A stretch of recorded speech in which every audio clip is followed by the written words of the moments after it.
नमस्कार। चलिए आज बात करते हैं कचरा प्रबंधन की। मतलब ये जो सारा कचरा है ये आखिर आता कहाँ से है, और सबसे जरूरी बात, इससे निपटने के लिए हम क्या कर सकते हैं। आइए आज इसी को समझते हैं। तो चलिए सबसे पहले एक सवाल से शुरू करते हैं। हम सब ने अपने घरों में, स्कूल के बाहर या मोहल्ले के कोने में कचरे के ढेर तो देखे ही हैं, पर क्या कभी हमने एक पल रुककर ये सोचा है कि भाई ये सब आता कहाँ से है? यही सवाल आज की हमारी पूरी बातचीत का सेंटर पॉइंट है। तो भाई ये जो इतना बड़ा सवाल है ना, इसका जवाब कहीं बाहर नहीं, हमारी अपनी रोजमर्रा की जिंदगी में ही छुपा हुआ है। चलिए सबसे पहले ये पता लगाते हैं कि ये कचरा पैदा ही कहाँ से होता है। जरा देखिए इन चीजों को, सब जानी पहचानी है ना? हमारे पुराने कपड़े, खाली हो चुकी बोतलें, सब्जियों और फलों के छिलके, चिप्स के खाली पैकेट, ये सब हमारी रोज की जिंदगी से ही तो निकलता है। और बस यही छोटी छोटी चीजें हैं जो धीरे धीरे इकट्ठी होकर कचरे का पहाड़ बना देती हैं। और बात सिर्फ इतनी नहीं है कि ये देखने में बुरा लगता है, इसका असर वो बहुत गहरा है, खासकर बेचारे बेजुबान जानवरों पर। जब वो बेचारे खाने की तलाश में इन ढेरों तक पहुंचते हैं तो गलती से खाना समझकर प्लास्टिक खा लेते हैं, और ये उनकी मौत की वजह तक बन सकता है। ये कोई छोटी मोटी बात नहीं है। और जानवरों की तो बात हो गई, पर इसका सीधा असर हम इंसानों पर, हमारी सेहत पर भी तो पड़ता है। कई बार लोग इस प्लास्टिक को जला देते हैं, जिससे जहरीली गैसें निकलती हैं जो हमारी सांसों में जाती हैं। और जहाँ कचरा जमा होता है वहाँ गंदा पानी भी इकट्ठा होता है, जिसमें मच्छर पनपते हैं और बीमारियां फैलाते हैं। तो ये तो साफ है कि हमें एक हल की, एक सोल्यूशन की सख्त जरूरत है। तो फिर इसका हल क्या है? अच्छी बात यह है कि कचरा प्रबंधन कोई बहुत मुश्किल काम नहीं है, कोई रॉकेट साइंस नहीं है। इसे बस 3 आसान से मंत्रों से समझा जा सकता है, ऐसे मंत्र जिन्हें कोई भी अपनी जिंदगी में अपना सकता है। और ये 3 मंत्र हैं: रिड्यूस यानी कम करना, रीयूज यानी फिर से इस्तेमाल करना, और सेपरेट यानी अलग करना।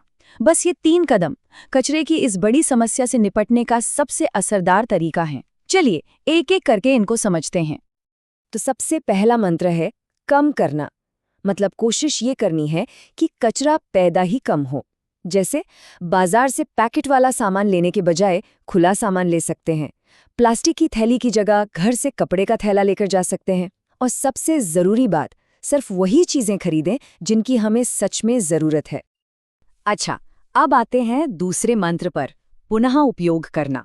यानी किसी भी चीज को फेंकने से पहले एक बार सोचना कि क्या ये किसी और काम आ सकती है।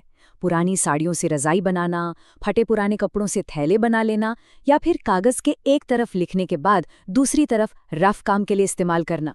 ये सब इसके कितने बढ़िया उदाहरण हैं, और इससे हमारी क्रिएटिविटी भी तो बढ़ती है ना। और अब तीसरा और शायद सबसे जरूरी मंत्र, कचरे को अलग करना। इसके लिए हमें 2 तरह के कूड़ेदान इस्तेमाल करने चाहिए, एक हरा और एक नीला। हरे वाले में वो सब डालिए जो आसानी से गल जाता है, जैसे सब्जियों के छिलके, पत्तियां वगैरह। इससे ना पौधों के लिए बहुत अच्छी खाद बन सकती है। और नीले कूड़ेदान में वो चीजें डालिए जिन्हें रिसाइकिल किया जा सकता है, जैसे प्लास्टिक, कांच, कागज। इनको रिसाइकिल करके नई चीजें बनाई जा सकती हैं। अब ये मंत्र सुनने में तो बहुत अच्छे लग रहे हैं, पर सवाल ये है कि क्या ये सच में काम करते हैं? तो जवाब है बिल्कुल करते हैं। चलिए अब मिलते हैं स्वच्छता के कुछ असली हीरो से और उनकी कमाल की कहानियों पर एक नजर डालते हैं। तो मिलिए अरुणाचल प्रदेश के सिल्लुक गांव से। इस गांव ने कचरा प्रबंधन को इतनी अच्छी तरह से अपनाया है कि इसे कचरा मुक्त गांव का अवार्ड भी मिला है। सिल्लुक गांव के बारे में लोग कहते हैं कि वहां की सड़कें इतनी साफ सुथरी हैं और चारों तरफ इतनी हरियाली है कि वहां चलने पर ऐसा लगता है मानो किसी बाग में, किसी गार्डन में घूम रहे हों। जरा सोचिए, ये इस बात का जीता जागता सबूत है कि जब सब लोग मिलकर कोशिश करते हैं तो क्या कुछ नहीं हो सकता। और कहानी सिर्फ सिल्लुक की नहीं है। राजस्थान का छोटा नरेना गांव हो या फिर इंदौर और मैसूर जैसे बड़े शहर, हमारे देश में ऐसी कई मिसालें हैं। ये दिखाता है कि चाहे गांव हो या शहर, ये कामयाबी कहीं भी हासिल की जा सकती है। तो इन सब बेहतरीन कहानियों से हमें प्रेरणा तो मिलती है, पर अब सवाल ये उठता है कि एक साफ सुथरे भविष्य के लिए हम सब मिलकर क्या कर सकते हैं। देखिए, सबसे जरूरी बात यही है कि हम में से हर कोई इसमें अपना योगदान दे सकता है। हर एक इंसान की छोटी सी कोशिश भी जब साथ मिलती है तो एक बहुत बड़ा बदलाव ला सकती है। तो अब सोचने का वक्त है कि हमारा छोटा सा योगदान क्या हो सकता है।